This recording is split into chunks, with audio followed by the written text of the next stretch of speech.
नमस्कार विद्यार्थी मित्रो, कसे आहात? मी प्राध्यापक doctor Niranjan Shah, assistant professor, Tuljaram Chaturchand महाविद्यालय, बारामती. मित्रो, तुम्हाला सर्वांना माहितीच आहे की सध्या कोविड-19चा प्रादुर्भाव वाढत आहे आणि शासनाने निर्णय दिल्याप्रमाणे आपण महाविद्यालयामध्ये प्रत्यक्ष येऊ शकत नाही. परंतु आपले शिक्षणही थांबवता येणार नाही. त्या दृष्टिकोनातून आपण आपल्या शिक्षणाला ऑनलाईन सुरुवात करीत आहोत. ऑनलाईन सुरुवात करीत असताना कोणत्या माध्यमाची निवड करायची हे प्रत्येक महाविद्यालयावरती डिपेंड आहे.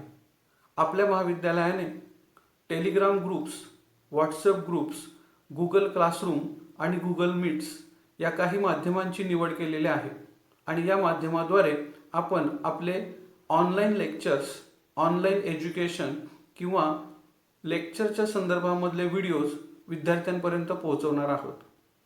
विद्यार्थी मित्रहो, तुम्ही या सर्व माध्यमांचा वापर करून या सेमिस्टरला पुढील सूचना येईपर्यंत आपल्याला एज्युकेशन चालू ठेवायचे आहे.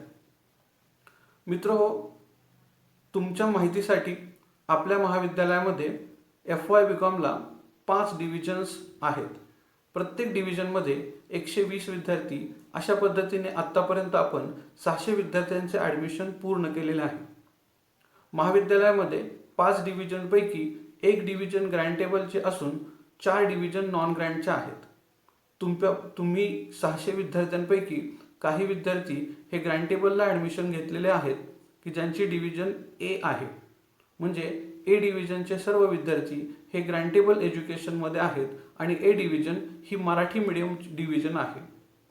तर उर्वरित 4 डिव्हिजन्स या नॉन ग्रँटच्या आहेत. या 4 डिव्हिजनपैकी एक डिव्हिजन म्हणजे B डिव्हिजन ही इंग्रजी माध्यमाची आहे. म्हणजे इंग्लिश मिडियमचे सर्व विद्यार्थी हे B डिव्हिजनमध्ये असतील, तर उरलेल्या 3 डिव्हिजन्स या मराठी मीडियमच्या आहेत. हे सांगण्यापाठीमागचं कारण म्हणजे पाठीमागच्या 2-3 दिवसापासून आपल्या टेलिग्राम ग्रुपवरती चालू असलेली विद्यार्थ्यांची चर्चा. बऱ्याच विद्यार्थ्यांमध्ये अशी संभ्रमावस्था आहे, असे कन्फ्युजन्स आहेत की जे त्या ठिकाणी विद्यार्थी बोलून दाखवत आहेत की बऱ्याच वेळा विद्यार्थ्यांनी असंही झालेलं आहे की काही विद्यार्थ्यांनी इंग्रजी माध्यमासाठी ॲप्लिकेशन दिलं होतं, परंतु त्यांचं ॲडमिशन मराठी मीडियममध्ये झालेलं आहे आणि काही विद्यार्थ्यांचं मराठीमध्ये न होता इंग्लिशमध्ये ॲडमिशन झालेलं आहे. तर मित्रहो, याची कोणत्याही पद्धतीची काळजी करू नका. महाविद्यालयाने याची पूर्णपणे दखल घेतलेली आहे. ज्या विद्यार्थ्यांना इंग्रजी माध्यमातून शिकायचं आहे ते विद्यार्थी इंग्रजी माध्यमातूनच क्लास जॉईन करतील आणि ते इंग्रजी माध्यमातूनच त्यांचे पेपर्स देणार आहेत. परंतु सध्या कोविड-19मुळे सर्व विद्यार्थी कॉलेजमध्ये आपण आणू शकत नाही किंवा येण्यास बंदी आहे.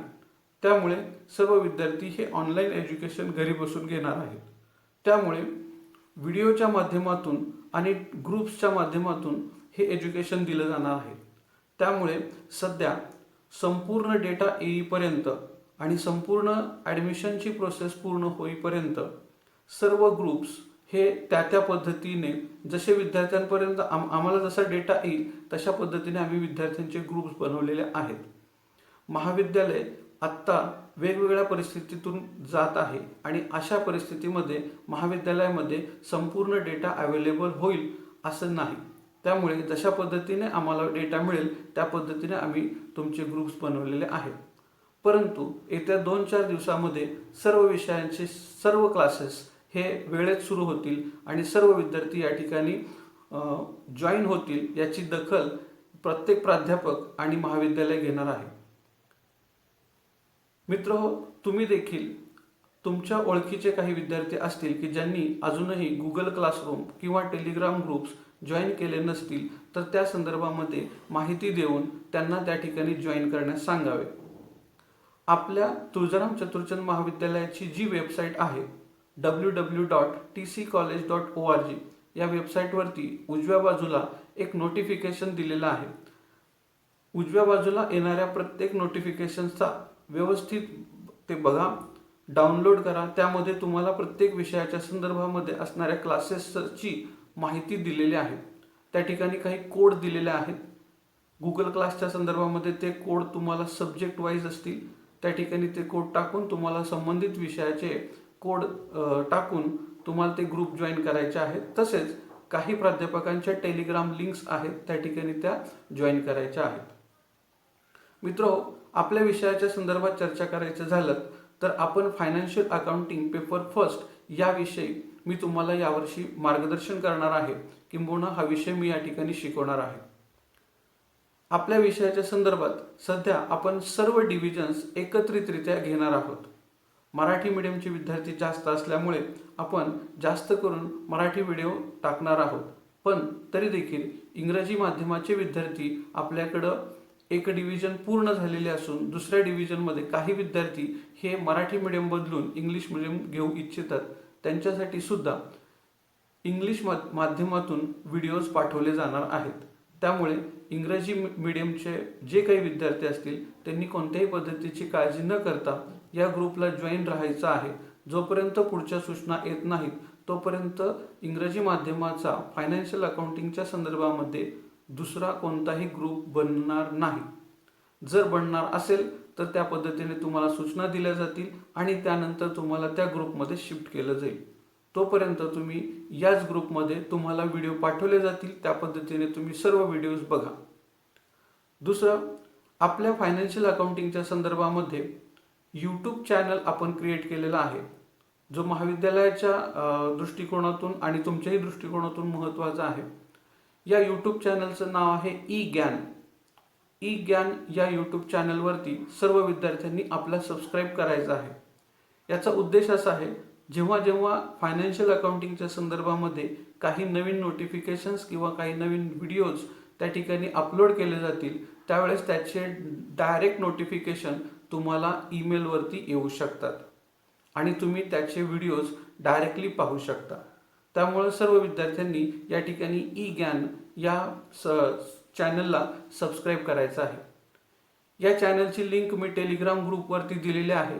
तसेच आपल्या गुगल क्लासरूममध्ये सुद्धा या चॅनलची लिंक पाठवलेली आहे. तर सर्व विद्यार्थ्यांनी या चॅनलवरती लिंकवरती क्लिक करून तो ग्रुप जॉईन करायचा आहे आणि त्या ठिकाणी असणाऱ्या सर्वात शेवटच्या चॅटबॉक्समध्ये तुमचं नाव, रोल नंबर आणि डिव्हिजन आपल्याला लिहायची आहे. यामुळे आमच्यापर्यंत ती माहिती पोहोचेल की किती विद्यार्थ्यांनी या चॅनलला सबस्क्राईब केलेलं आहे आणि किती विद्यार्थ्यांपर्यंत आम्ही पोहोचण्यात यशस्वी झालेलो आहोत. जेव्हा जेव्हा व्हिडिओ येतील तेव्हा तेव्हा ते व्हिडिओ पाहिल्यानंतर तुम्हाला त्याला लाईक करून तो व्हिडिओ हा त्या ठिकाणी कॉमेंट स्वरूपामध्ये तुम्हाला, जर तुमच्या काही शंका असतील तर तुम्ही त्या गुगल क्लासरूमच्या चॅट बॉक्समध्ये लिहायच्या आहेत आणि तुमचा अटेंडन्स त्या ठिकाणी रेकॉर्ड करायचा आहे. यूट्यूब चॅनलवरती तुम्हाला तुमचे नाव लिहून तो जो यूट्यूब चॅनल आहे त्या ठिकाणी चॅट बॉक्समध्ये तुमचं नाव आणि रोल नंबर लिहायचा आहे. आता हे सर्व का करायचं तर आपला जो काही उद्देश आहे तो उद्देश हा आहे की आपण किती विद्यार्थ्यांपर्यंत पोहोचलो किंवा किती विद्यार्थी आपल्यापासून लांब राहिलेले आहेत हे आम्हाला समजेल आणि आम्ही त्या विद्यार्थ्यांपर्यंत पोहोचणार आहोत. महाविद्यालय अशी संपूर्ण जबाबदारी घेणार आहे की कोणताही विद्यार्थी या शिक्षण प्रणालीपासून लांब राहता कामा नये किंवा कोणत्याही विद्यार्थ्याचं या शिक्षणातून कोणत्याही पद्धतीचं नुकसान होता कामा नये. सर्व प्राध्यापक, महाविद्यालयाचे प्राचार्य यासाठी बांधील असणार आहेत. तर जास्तीत जास्त आम्ही सर्व विद्यार्थ्यांचं जे काही शंकांचं समाधान आहे ते करण्यासाठी बांधील आहोत. मित्रांनो, आपण आता फायनान्शियल अकाउंटिंग या विषयाची चर्चा करूया. फायनान्शियल अकाउंटिंग या विषयामध्ये पहिल्या सत्रामध्ये 4 युनिट आपण अभ्यासणार आहोत. सकाळी आपण याची चर्चा केली. आज पुन्हा मी या व्हिडिओच्या माध्यमातून तुम्हाला सांगतोय, कारण की सकाळी बरेचसे विद्यार्थी नव्हते आणि दुसरा महत्त्वाचा भाग म्हणजे इंटरनेट किंवा कनेक्टिव्हिटीच्या प्रॉब्लेममुळे आवाज पूर्णपणे येऊ शकत नव्हता. सिलेबस मी गुगल क्लासरूमवरती PDF फॉर्ममध्ये दिलेला आहे. मी तुम्हाला या सिलेबसमधले कंटेंट सांगतो. युनिट 1 हे अमालगमेशन ऑफ पार्टनरशिप फर्म या संदर्भामध्ये आहे. यामध्ये तुम्हाला अमालगमेशन म्हणजे काय, तसेच अमालगमेशन कशा पद्धतीने केलं जातं आणि अमालगमेशनमध्ये वेगवेगळ्या पार्टनरशिप फर्म कशा एकत्र येऊन त्यांचं अकाउंटिंग केलं जातं हे शिकवणार आहे. हा जो टॉपिक आहे हा थेअरी आणि प्रॅक्टिकल प्रॉब्लेम अशा पद्धतीने आहे.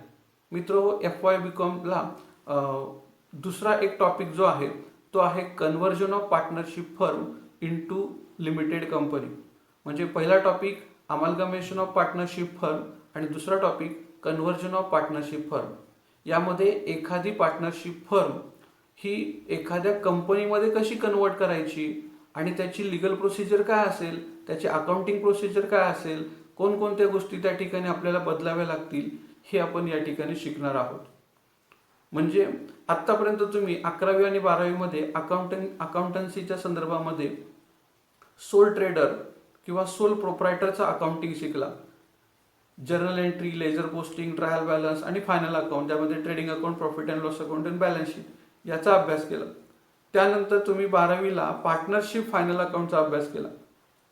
ॲडमिशन, रिटायरमेंट, डेथ, डिझोल्युशन अशा टॉपिकचा तुम्ही अभ्यास केला. याला जोडून FYBComमध्ये पार्टनरशिपमध्ये दोन पार्टनरशिप फर्म कशा एकत्र येऊ शकतात, दोन पार्टनरशिप फर्म काय एकत्र येऊ शकतात आणि त्यांनी अकाउंटिंग कसं करायचं एकत्र आल्यानंतर, याचा अभ्यास तुम्हाला शिकवला जाणार आहे. याचा व्यवहारामध्ये तुम्हाला अनेक ठिकाणी फायदा होणार आहे. तुम्ही तुमच्या मित्राबरोबर पार्टनरशिप करू शकता.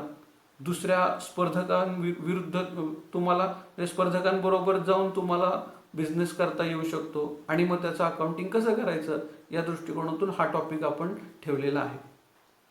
दुसरा कन्व्हर्जन ऑफ पार्टनरशिप फर्म जो आहे तो आहे पार्टनरशिप फर्म बंद करायची आहे आणि काही काळ आपण आता कंपनी स्थापन करायची आहे.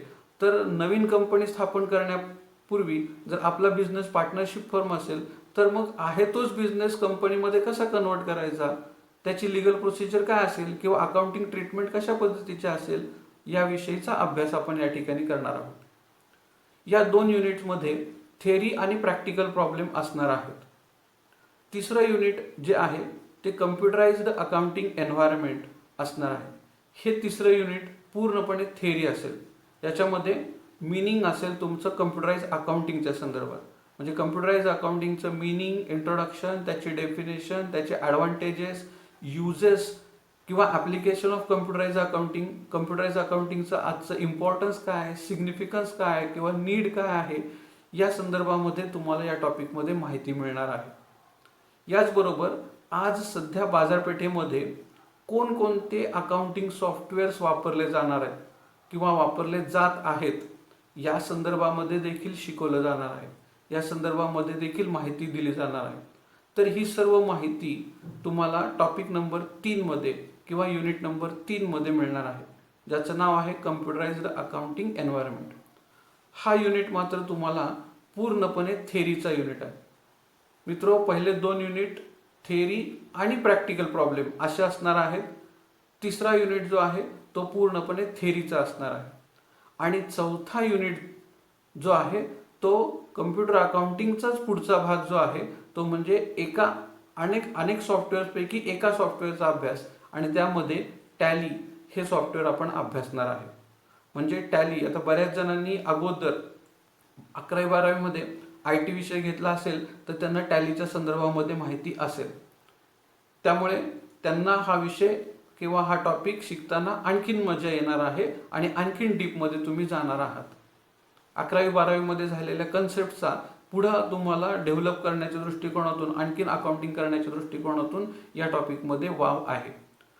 तर काही विद्यार्थ्यांना जर अकाउंटिंग माहिती नसेल, टॅली ही माहिती नसेल, कोर्स केला नसेल तर नक्कीच त्यांना या सिलेबसच्या माध्यमातून हा टॅली या संदर्भातला जो काही टॉपिक आहे तो शिकता येऊ शकतो.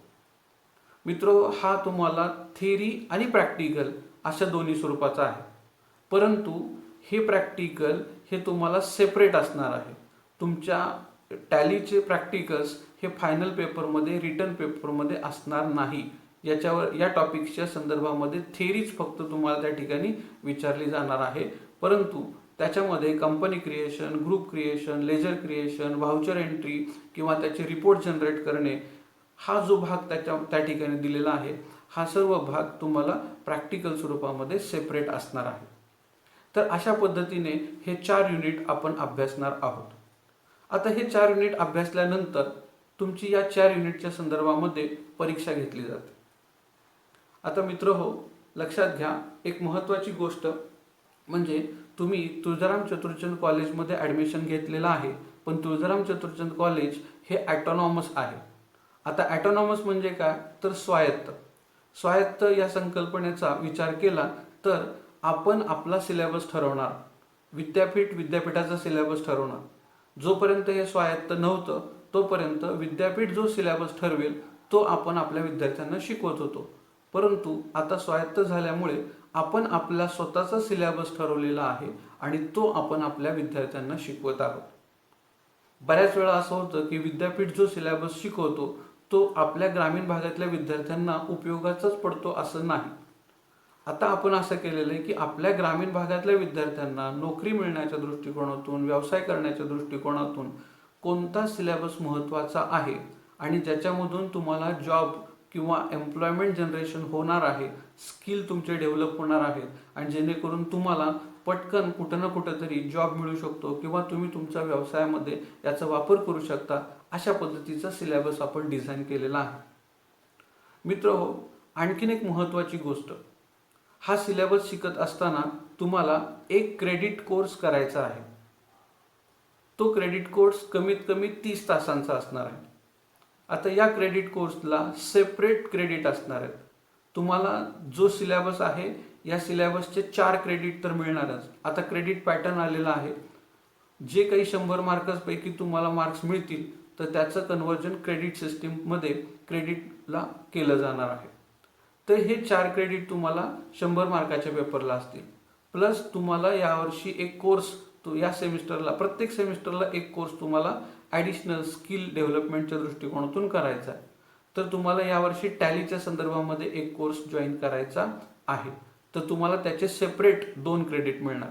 म्हणजे सिलेबस त्याचे 4 क्रेडिट असतील, प्लस तो कोर्स असेल, तो जास्तीत जास्त 1 महिन्याचा 1.5 महिन्याचा कोर्स असेल, त्याचे 2 क्रेडिट असतील. असे 6 क्रेडिट तुम्हाला मिळू शकतात.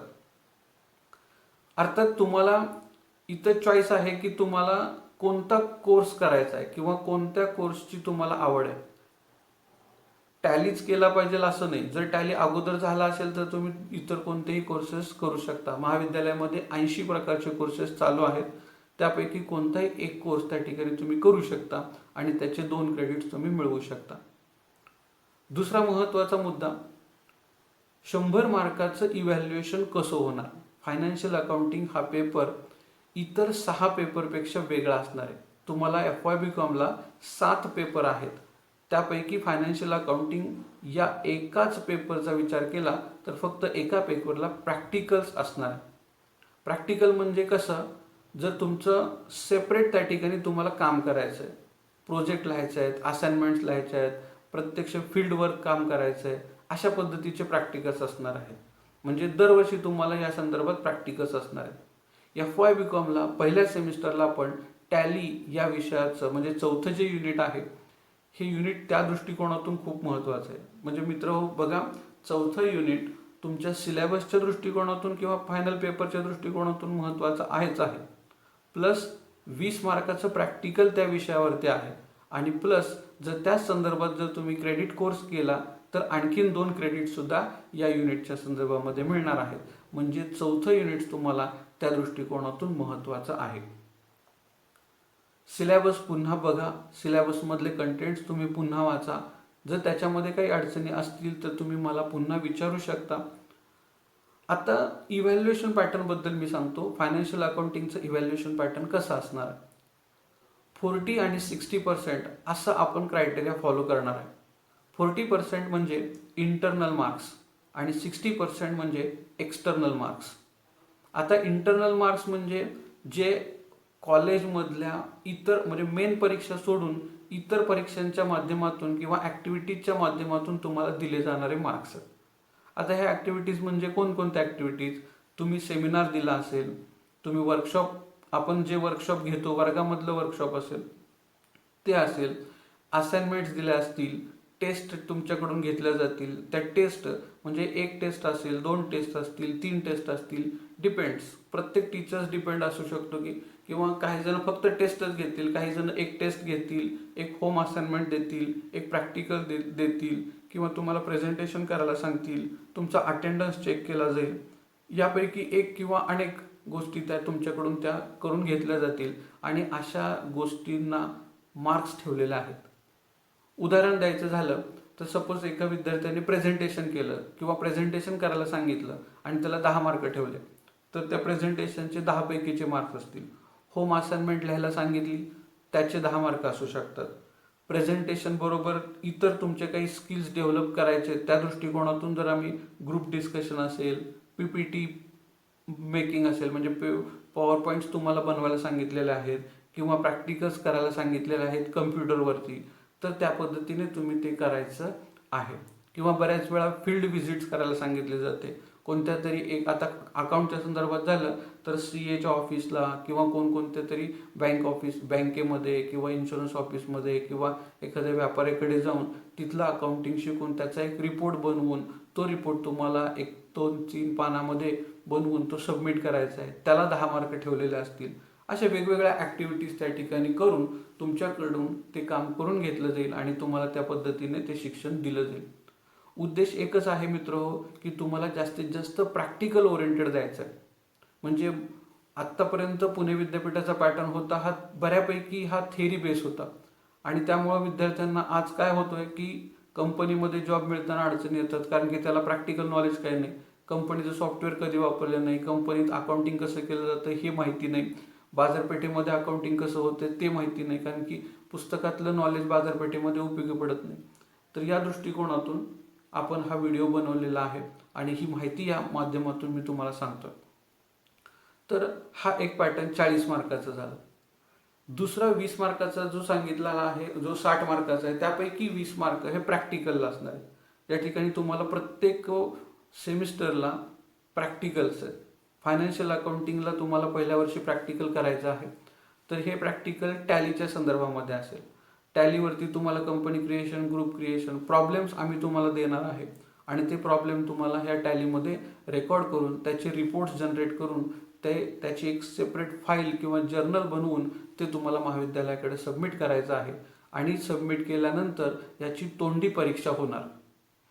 म्हणजे तुम्हाला फक्त त्या ठिकाणी ते प्रिपेअर करायचं आहे आणि सबमिट करायचं आहे असं नसेल, तर हे जर्नल जे जमा करायचं आहे किंवा फाईल जी जमा करायची आहे, या फाईलला 10 मार्क असतील आणि तुमची ओरल असेल त्या ओरलला 10 मार्क, अशा पद्धतीचं 20 मार्काचं प्रॅक्टिकल असणार आहे. म्हणजे इंटरनल मार्क्स वेगळे झाले, त्यानंतर हे 20 मार्क प्रॅक्टिकल्सचे आणि राहिलेल्या 40 मार्काची तुमची लेखी परीक्षा होणार आहे. आता ही लेखी परीक्षा कशी होईल, तर आपल्या आतापर्यंत जशा परीक्षा झाल्या तशाच पद्धतीची ही एकदम वर्षाच्या शेवटी किंवा सेमिस्टर एंडला परीक्षा असणार आहेत. आता हे पहिलं वर्ष आहे की आपल्याला कोविड-19मुळे हा थोडासा डिस्टर्ब झालेला आहे, त्यामुळे ह्या परीक्षा थोड्याशा लांबणार आहेत, परंतु ह्या परीक्षा होतील. तर लक्षात घ्या, तुम्हाला ह्या परीक्षेला सामोरं जायचं आहे आणि या ठिकाणी तुम्हाला या 4 टॉपिकवरती प्रश्न असणार आहेत.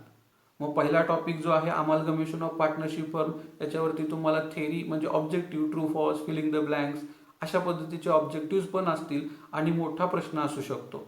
अमालगमेशन ऑफ पार्टनरशिप फर्मचं जसं तुम्ही ॲडमिशन, रिटायरमेंटचे प्रॉब्लेम सोडवले, trading account, profit and loss अकाउंटचे प्रॉब्लेम सोडवले, तशाच पद्धतीने या ठिकाणी प्रॅक्टिकल्स प्रॉब्लेम सॉल्व्ह करायचे. कन्व्हर्जनचा पण त्याच पद्धतीने असेल. Conversion of partnership firm into limited company, याच्यामध्ये 2-3 मेथड्स आहेत. या मेथड्स तुम्हाला विचारल्या जातील. काही ठिकाणी वर्किंग नोटला तुम्हाला मार्क आहेत, त्यामुळे छोट्या छोट्या 5-5 मार्काच्या वर्किंग नोट्स दिल्या जातील आणि त्या तुम्हाला सॉल्व्ह करायच्या आहेत. तिसरा टॉपिक जो आहे मी तुम्हाला सांगितलं संपूर्णपणे थेरी आहे. या थेरीवरती तुम्हाला त्या 40 मार्कामध्ये विचारलं जाणार आहे आणि चौथा युनिट आहे हे फक्त प्रॅक्टिकलला आहे. याच्यावरचा थेरीचा जो भाग आहे हा तुम्हाला फायनल पेपरला, फायनल एक्सटर्नलच्या 40 मार्कांपैकी जर विचारला तर तो तुम्हाला true false, filling the blanks किंवा शॉर्ट नोट इथंपर्यंतच विचारणार, त्याच्यापेक्षा मोठा असणार नाही. म्हणजे शेवटचा टॉपिक प्रॅक्टिकलसाठी महत्त्वाचा आहे. उरलेले 3 टॉपिक जे आहेत, पहिलं, दुसरं, तिसरं, हे तुम्हाला प्रॉब्लेम आणि थेरी या दृष्टिकोनातून असणार आहे. तर हा आज मी सिलेबस पॅटर्न तुमच्यापर्यंत डिस्कस केला. इव्हॅल्युएशन पॅटर्न किंवा एक्झाम पॅटर्न तुम्हाला मी अकाउंटन्सीच्या संदर्भामध्ये सांगितलं. आता शेवटचा आणि महत्त्वाचा मुद्दा पासिंग काय असणार आहे. तर पासिंग असणार आहे 40%ला. ॲव्हरेज तुमचं 40% झालं पाहिजे. म्हणजे पहिला जो 40 मार्काचा इंटरनल क्रायटेरिया आहे, तर त्यापैकी तुम्हाला 16 मार्क पडणं गरजेचं आहे. 40पैकी 16 मार्क्स मिळाले पाहिजेत. दुसरं 20 मार्काचं प्रॅक्टिकल आहे, त्याच्यामध्ये तुम्हाला 20पैकी 8 मार्क्स मिळाले पाहिजेत. आणि शेवट पुन्हा तुमचा विचार केला जातो 40 मार्काचा, तर तिथं 16 मार्क्स पडले पाहिजेत. तर असे पहिले 16 इंटरनल, 8 मार्क प्रॅक्टिकल आणि 16 मार्क एक्सटर्नल असं मिळून तुमचं किमान 40 मार्क पडणं गरजेचं आहे. तर तुमचा हा विषय सुटला. लक्षात घ्या मित्रांनो. आता या ठिकाणी एखादा विद्यार्थी कमी पडला किंवा पुढं पाठीमागं काही मार्क्स झाले तर काय होऊ शकतं? मी अकाउंटच्या संदर्भामध्ये सांगतो. अकाउंटमध्ये जर प्रॅक्टिकल ॲब्सेंट असेल आणि म्हणजे प्रॅक्टिकल किती मार्काचं आहे? 20 मार्काचं, परंतु त्याने बाकी सर्व परीक्षा दिलेल्या आहेत. म्हणजे पहिली परीक्षा दिली, इंटरनलची 40 मार्काची परीक्षा दिली, त्या 40पैकी त्याला 35 मार्क मिळाले. आणि त्यानंतर त्याने एक्सटर्नलची परीक्षा दिली आणि एक्सटर्नमध्ये 40पैकी 35 मार्क मिळाले. तर टोटल झाले त्याची किती? 70. 35 आणि 35 टोटल झाले 70. परंतु त्याने प्रॅक्टिकल्स एक्झाम दिलेली नाही किंवा तो प्रॅक्टिकलला नापास झाला, तर त्याचा प्रॅक्टिकल विषय बॅकलॉग राहिला. त्याला पुढच्या वर्षामध्ये तो सोडवावा लागेल. थोडक्यात तो विद्यार्थी फेल झाला त्या विषयामध्ये प्रॅक्टिकलसाठी. थेअरीमध्ये पास झाला, परंतु प्रॅक्टिकलला तो काय झाला? फेल झाला. हा पॅटर्न फक्त फायनान्शियल अकाउंटिंगसाठी लागू आहे. इतर सर्व विषयांमध्ये 40 आणि 60 असाच पॅटर्न आहे, त्या ठिकाणी प्रॅक्टिकल नाही. पण फायनान्शियल अकाउंटिंगमध्ये 40 आणि 60 हा पॅटर्न जरी असला तरी 60मध्ये 20 आणि 40 असा सेपरेट परत पॅटर्न आहे. त्यामुळे विद्यार्थ्यांनो काळजी घ्या. अभ्यास त्या पद्धतीने आपल्याला करायचा आहे.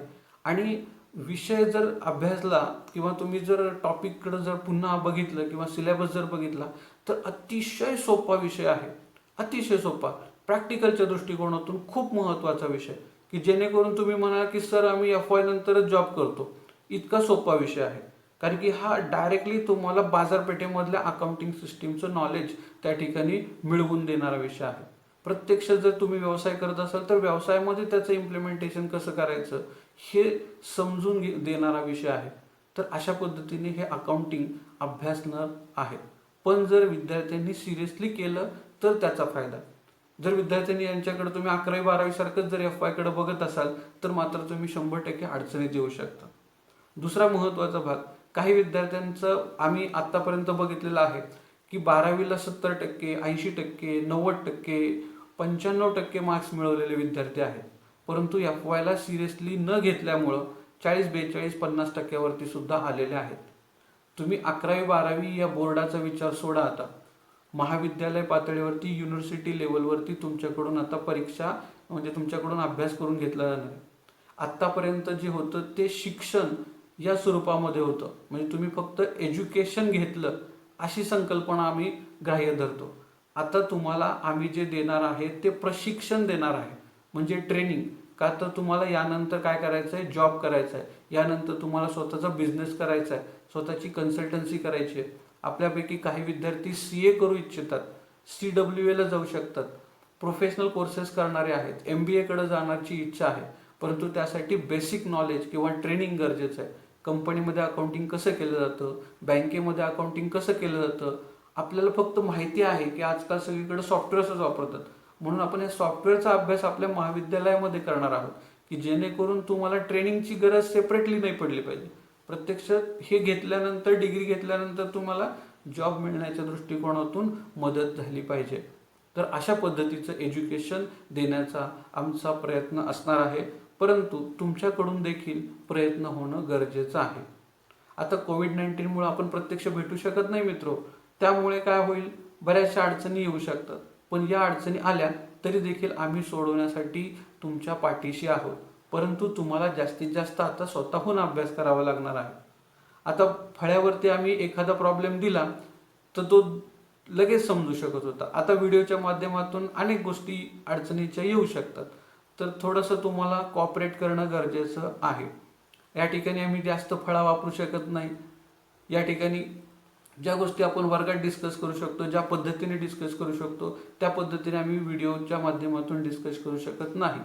त्यामुळे तुम्ही या ठिकाणी जो व्हिडिओ आम्ही पाठवेल तो जर नाही समजला तर तो वारंवार परत परत रिपीट करून ऐका, ती कन्सेप्ट समजून घ्या आणि त्यातूनही नाही समजलं तर पुन्हा माझ्यापर्यंत मेसेज पोचवा की सर आम्हाला एखादी कन्सेप्ट नाही समजली, तर आम्ही त्या पद्धतीचा दुसरा व्हिडिओ बनवून तुमच्याशी शेअर करू किंवा प्रत्यक्ष लाईव्ह जशी कॉन्फरन्स घेतो तशा पद्धतीची लाईव्ह कॉन्फरन्स घेऊन सर्वांच्या शंकांचं समाधान करण्याचा प्रयत्न करू. हे किती दिवस करायचं? जोपर्यंत आपण प्रत्यक्ष भेटत नाही किंवा प्रत्यक्ष कॉलेजमध्ये तुम्ही येऊ शकत नाही तोपर्यंत. पण सध्याची परिस्थिती अशी आहे की अजून किती दिवस हे सांगू शकत नाही. कदाचित जर ही टर्म जर याच पद्धतीने गेली तर मात्र तुम्हाला घरी बसूनच परीक्षा द्यावी लागणार आहे. त्यामुळं या 4 टॉपिकचा अभ्यास करताना ज्या ज्या संदर्भामध्ये व्हिडिओज पाठवले जाणार आहेत तर त्या संदर्भामधले व्हिडिओज सिरियसली पाहणं तुमची गरज आहे. आता दुसरी महत्त्वाची गोष्ट मी मगाशी सांगताना राहिलो, 3 नंबरचा जो टॉपिक आहे या 3 नंबरच्या टॉपिक पासून पुढे तुमचं काम जास्त सुरू होतं. म्हणजे आम्ही सिलेबस बनवतानाच असा बनवलेला आहे की निम्म काम प्राध्यापकांनी करायचं आणि निम्म काम विद्यार्थ्यांनी करायचं. आतापर्यंत 90% काम प्राध्यापक करत होते, 10%च काम फक्त विद्यार्थी करत होते. आता उलट परिस्थिती असणार आहे. आता कमीत कमी काम प्राध्यापकांचे, कारण की प्राध्यापक हे तुम्हाला मार्गदर्शक असणार आहेत, तुम्हाला प्रत्येक गोष्ट त्या ठिकाणी समजून सांगण्याचा प्रयत्न करणार आहेत. परंतु शिकण्याचं काम आता मात्र तुमचं आहे. टीचिंग आणि लर्निंग ही सिस्टीम जी आहे याच्यामध्ये तुमच्याकडून लर्निंग हा पार्ट जास्त महत्त्वाचा आहे. तुम्हाला आता ते व्हिडिओज बघून शिकावे लागणार आहेत आणि आम्ही तर शिकवणारच आहोत, परंतु तुमच्याकडून त्या गोष्टी जास्त प्रॅक्टिस करणं गरजेचं आहे. आता प्रॅक्टिससाठी काल काही विद्यार्थ्यांचे मला फोन आले की त्या विद्यार्थ्यांनी मला सांगितले की सर आम्ही कोणतं पुस्तक रेफर करू, कोणत्या नोट्स रेफर करू, नोट्स कशा काढायच्या, नोट्स कशा मिळवायच्या. तर आत्ता सध्या आपल्याकडं google.com ही चांगली वेबसाईट आपल्याकडं सर्च इंजिन स्वरूपामध्ये आहे. तर बऱ्याचशा गोष्टी तुम्हाला गुगलच्या वेबसाईटवर मिळतील. अनेक ऑनलाईन बुक्स आहेत. मी देखील तुम्हाला काही नोट्स स्वरूपामध्ये माहिती उपलब्ध करून देणार आहे. प्रॉब्लेम्स तुमच्यापर्यंत पोहोचवणार आहे, त्याचे सोल्युशन्स पोहोचवणार आहे.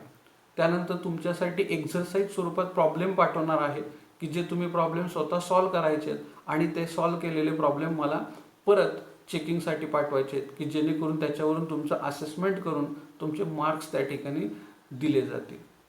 तर अशा पद्धतीने आपण हे शिकणार आहोत. दुसरं, जोपर्यंत महाविद्यालयामध्ये तुम्ही येऊ शकत नाही तोपर्यंत तुमची लायब्ररी ही ई-लायब्ररी असेल, ऑनलाईन लायब्ररी. ऑनलाईन लायब्ररी तुम्ही जॉईन करा. अनेक लायब्ररीज आहेत, त्या ठिकाणी तुम्ही जर फ्री ऑफ कॉस्ट असेल तर त्या लायब्ररीज तुम्ही जॉईन करायला हरकत नाही. यूट्यूबचे व्हिडिओज आहेत. यूट्यूबमध्ये अनेक प्रकारच्या तुम्ही आपल्या टॉपिकचं जरी नाव सांगितलं किंवा टाकलं तर त्या ठिकाणी अनेक व्हिडिओज त्या संदर्भामध्ये CA, CWA या क्लासेसचे सुद्धा व्हिडिओज त्या ठिकाणी तुम्हाला ऐकायला मिळू शकतात. मग ते हिंदीमध्ये असतील, इंग्लिशमध्ये असतील, तर त्या संदर्भातले तुम्ही व्हिडिओ बघून तुमचं नॉलेज अपग्रेड करू शकता. केवळ फक्त आम्ही पाठवलेलेच व्हिडिओ पाहावेत असं कोणतंही बंधन त्या ठिकाणी नाही. तुम्ही तुमच्या पद्धतीने आणखी नॉलेज मिळवण्याचा जास्तीत जास्त प्रयत्न करणं गरजेचं आहे. तर हा आजचा व्हिडिओ मी या ठिकाणी तुमच्यासाठी शेअर करत आहे. सर्व विद्यार्थ्यांनी हा व्हिडिओ बघावा. दुसरी महत्त्वाची सूचना की जे मी सुरुवातीला सांगितल्या पद्धतीने की विद्यार्थी सिरियसली नाही आहेत, थोडंसं सिरियसली घ्या. काही विद्यार्थी चेष्टा मस्करी या पद्धतीने आहे, परंतु ह्या गोष्टी करू नका मित्र हो. कारण की या गोष्टीचा आपल्याला तात्पुरता फायदा होतो, तात्पुरता आनंद मिळतो. बऱ्याचशा विद्यार्थ्यांना चेष्टा वगैरे या गोष्टी होतात, परंतु याचा भविष्यामध्ये जर आपल्याला विचार केला तर नक्कीच तोटा होणार आहे. ही गोष्ट जी आहे, ही सवय जी आहे ही चांगली नाही. तर अशा पद्धतीने तुम्ही करू नये अशी माझी इच्छा आहे आणि आमचं काम चांगल्या पद्धतीने शिकवायचं आहे, तुमचं काम चांगल्या पद्धतीने शिकून घ्यायचं आहे. तर त्या पद्धतीने तुम्ही ते करणं अपेक्षित आहे. जर कोणाला काही शंका असेल तर तुम्ही मला पुन्हा तुमच्या ज्या काही शंका असतील त्या लेखी स्वरूपामध्ये व्हॉट्सअप करा. माझा नंबर टेलिग्राम ग्रुपला आहे किंवा टेलिग्रामच्या ग्रुपवरती या पद्धतीने तुम्ही डिस्कस करा. तुमचं डिस्कशन कसं असावं? सपोज मी पहिला टॉपिक तुम्हाला शिकवला, अमालगमेशन ऑफ पार्टनरशिप फर्म. तर तुम्हाला त्या संदर्भामध्ये एखादी डेफिनेशन दिली तर तुम्ही तुमच्या मित्राला एखादी त्याची फिलिंग द ब्लँक तयार करून तुम्ही ग्रुपवरती टाका. खाली त्याच्या खाली 4 ऑप्शन्स टाका आणि त्या 4 ऑप्शनच्यावरून तुम्हाला ते एक पर्याय निवडायचा आहे. अशा पद्धतीने तुमचं डिस्कशन असू द्या. हाय, हॅलो अशा पद्धतीने कोणतेही मेसेज टाकू नका. गुड नाईट अशा पद्धतीचाही मेसेज नको. मेसेज फक्त या संदर्भात, समस्येच्या संदर्भात एक नोटीस बोर्ड जसा असतो तशा पद्धतीचा तो आपला ग्रुप आहे. तुम्हाला फक्त त्या ठिकाणी नोटिसेस मिळणार आहेत किंवा तुम्हाला त्या पद्धतीने तुमच्या शंका त्या ठिकाणी मांडायच्या आहेत, याच्यासाठी तो ग्रुप केलेला आहे. तुम्हाला इतर काही चर्चा करायची असेल तर तुम्ही पर्सनल तुमच्या ग्रुपवरती त्याचं चॅटिंग किंवा शेअरिंग करू शकता. तर आय होप की तुम्हाला ह्या सर्व गोष्टी समजल्या असतील आणि जर काही समजल्या नसतील तर मला तुम्ही नक्कीच विचारणार आहात. तर गुड नाईट. थांबूया आपण. धन्यवाद.